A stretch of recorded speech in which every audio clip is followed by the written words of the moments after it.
Hello viewers, welcome to learn for teacher. প্রত্যেকে good evening. তো তোমাদের জন্য খুবই খুশির খবর যে এইমাত্র কিছুক্ষণ আগেই প্রকাশিত হয়ে গেল র্যাঙ্ক লিস্ট।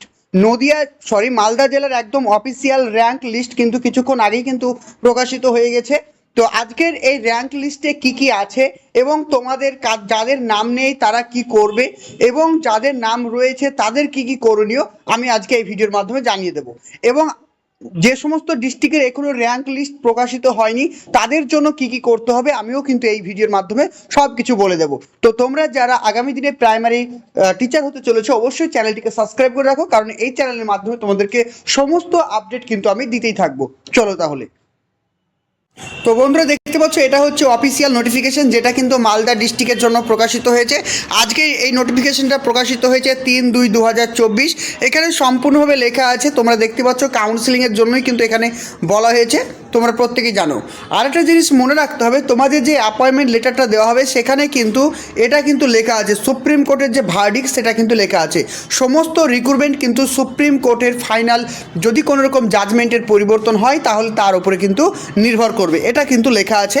তোমাদের লেখা থাকবে, তোমাদের যে প্যানেল দেওয়া হবে, অ্যাপয়েন্টমেন্ট লেটার দেওয়া হবে সেখানে কিন্তু এটা লেখা থাকবে।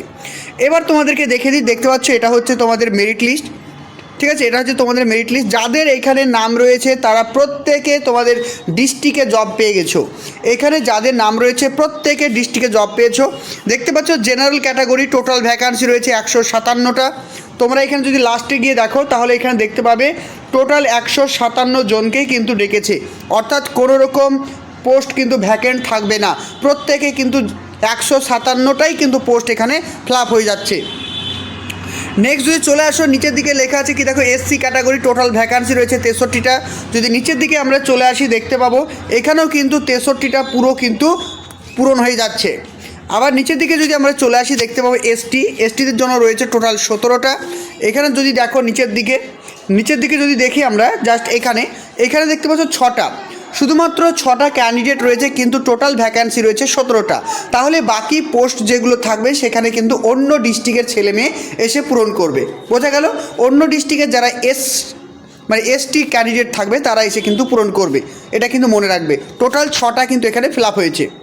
নিচের দিকে যদি যাও তাহলে দেখতে পাবে এখানে রয়েছে কি ওবিসি এর জন্য টোটাল ভ্যাকান্সি রয়েছে 23টা। এখানে কিন্তু ক্যান্ডিডেট অ্যাপ্লাই করেছে 23টা, 23-এরও বেশি ক্যান্ডিডেট ছিল কিন্তু এখানে 23 জনকেই কিন্তু সিলেক্ট করা হয়েছে। ওবিসি বি টোটাল ভ্যাকান্সি ছিল 19টা। এখানে দেখে নিই আমরা কতজনকে সিলেক্ট করা হয়েছে, 19 জনকেই কিন্তু এখানে সিলেক্ট করা হয়েছে। আবার নিচের দিকে দেখে নাও, নিচের দিকে যদি চলে আসো এক্সামটেড ক্যাটাগরি জেনারেলের জন্য টোটাল ভ্যাকান্সি রয়েছে 76। নিচের দিকে যদি চলে আসো তাহলে তোমরা দেখতে পাবে এখানে কিন্তু টোটাল 76 কিন্তু ফিল আপ হয়ে গেছে। বোঝা গেল? তাহলে এগুলো কিন্তু ভ্যাকেন্ট থাকছে না। আবার এসসি যদি চলে আসো, exempted category SC total vacancy রয়েছে 31টা, কিন্তু এখানে পূরণ হয়েছে কটা? 31টাই কিন্তু এখানে পূর্ণ হয়েছে। শুধুমাত্র দেখলাম এসটি সিট কিন্তু ফাঁকা রয়েছে। আবার দেখো 14টা কিন্তু রয়েছে ওবিসি এ এক্সামটেড ক্যাটাগরি, যদি চলে আসো 14 জনই কিন্তু এখানে ফিল আপ হয়ে যাচ্ছে। আবার নিচের দিকে দেখতে পাচ্ছ, নিচের দিকে দেখো 9টা রয়েছে। 9টা যদি দেখো এখানে টোটাল 9টা কিন্তু পোস্ট ফিল আপ হয়ে গেল। তারপরে তোমরা বুঝতে পারছো এখানে কিন্তু এসটি ক্যান্ডিডেট ছাড়া কিন্তু অন্য ডিস্ট্রিক্টের কোনো স্টুডেন্ট কিন্তু মালদা জেলায় চান্স পাবে না। এসটি স্টুডেন্ট ছাড়া মালদা জেলাতে অন্য কোনো ডিস্ট্রিক্টের ছেলে মেয়ে আসতে পারবে না, এখানে বুঝতে পেরেছো? দেখো তারপর নিচের দিকে যদি চলে আসো তাহলে এক্স সার্ভিসম্যান, আমরা তো এক্স সার্ভিসম্যান নয় তাই আমরা এটা বলছি না, কিন্তু এক্স সার্ভিসম্যানের টোটাল 13টা ভ্যাকান্সি, 13টাই কিন্তু ফিল আপ হয়ে গেছে। আবার দেখো এক্স সার্ভিসম্যানের এসসি 5টা ভ্যাকান্সি, 5টাই ফিল আপ হয়ে গেছে।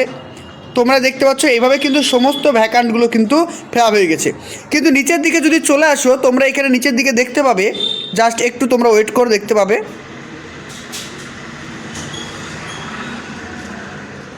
দেখো এখানে কিন্তু লেখা আছে, দেখো স্টেট লেভেল কাউন্সিলিং, অর্থাৎ এই সমস্ত ছেলে মেয়েগুলো তোমরা কিন্তু মালদা জেলাতে নাম সিলেক্ট করেছিলে, অর্থাৎ মালদা জেলাতে ফর্ম ফিল আপ করেছিলে কিন্তু তোমরা মালদা জেলাতে চাকরি পাবে না। তাহলে এখানে যে লিস্টটা রয়েছে চিন্তার কোনো বিষয় না, তোমরা অন্য ডিস্ট্রিক্টে চাকরি পাবে। তোমাদের অ্যাপয়েন্টমেন্ট পেতে সেই দিন একটু দেরি হবে, কয়েকদিন, 2-1 দিন, কারণ তোমাদের অ্যাপয়েন্টমেন্ট দেওয়া হবে পর্ষদ থেকে, পর্ষদে তোমাদেরকে ডাকা হবে হয়তো, তো সেখান থেকে কিন্তু তোমাদের প্যানেল অ্যাপয়েন্টমেন্ট লেটার দেওয়া হতে পারে, কারণ স্টেট লেভেল মানে কি কলকাতা গিয়েই কিন্তু তোমাদের করতে হবে। তো এটা নিয়ে কোনো দুশ্চিন্তা করো না, দূরে যতই পড়ুক না কেন তোমরা এই মিউচুয়াল ট্রান্সফার করে কিন্তু কাছাকাছি নিয়ে আসতে পারবে।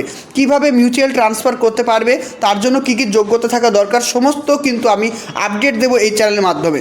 আর একটা জিনিস তোমাদেরকে বলে রাখি, তো তোমরা যারা অন্যান্য ডিস্ট্রিক্টে রয়েছো তাদের প্যানেলের মানে মেরিট লিস্ট এখন আমি পাইনি, যদি পেয়ে যাই তাহলে তোমাদেরকে অবশ্যই আমি টেলিগ্রামে দিয়ে দেবো।